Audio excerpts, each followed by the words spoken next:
Hey folks, Dave Nichols here. Tell me why you're not doing a garden. I don't understand why you're not doing it. Some folks say, well, you gotta have all kinds of heavy equipment. That's not necessarily the case. But I want you to look what I'm doing right now. This is the beginning of fall here in Arkansas, zone 7. And you can see I've had a little trouble with this garden this year. And so I'm adding a lot of good compost and I'm working it into the soil here on this one. The other garden over there is a no-till garden, but this one here is a till garden. And like I said, I've had trouble with it this year. But I want to ask you, why are you not doing a garden? Now, I'm going to continue this here in just a minute. First, I'm going to do a little bit of work with the tractor. Just hang on.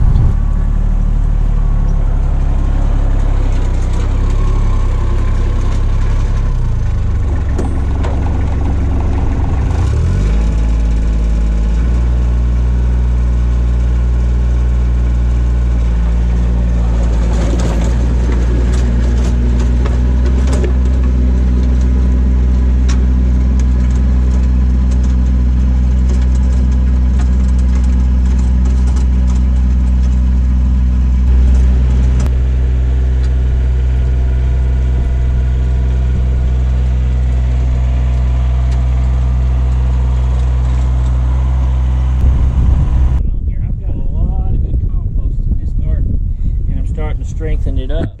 Last year, I really didn't have any, to be honest with you. But you can see my soil, how dark it's getting now. It's looking really nice. It's dark. And see, it's covered for the winter. I don't have to worry about it eroding or, you know, compacting or anything like that. And you can see how beautiful it looks. I mean, it's really breaking down and looking nice. But I'm worried about you. I'm worried about you not starting a garden. I went to the store the other day, and it's supposed to be hometown grocery stores. You know how that is. It's not really hometown anymore. But the hometown grocery stores, they had bell peppers for almost $1 a piece. And then they had the colored ones, red and yellow ones. I think they were like $1.50 each. And I'm just going to give you that as an example, but we have had bell peppers all season.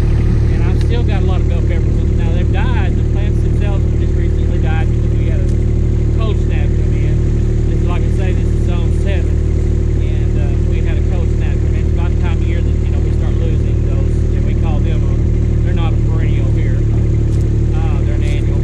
But we still have a lot put in our freezer, and I just don't understand, folks, why you don't have a garden.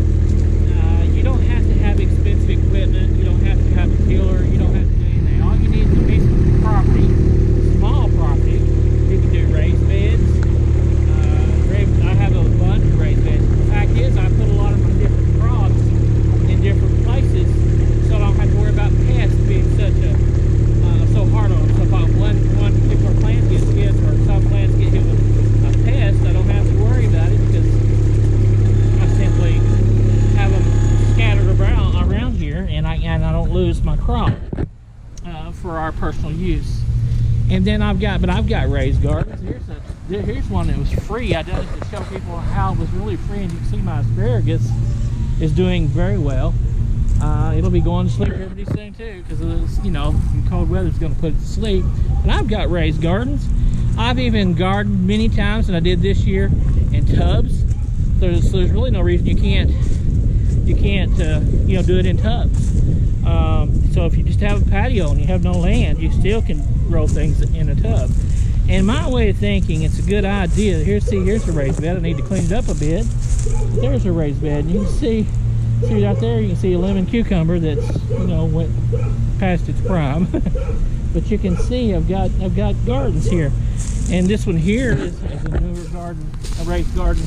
And I've got it covered for the winter time. Just gonna let it break down. Next year I'll pull some of that off of there and get down to the compost, and then I'll plant potatoes there and grow potatoes.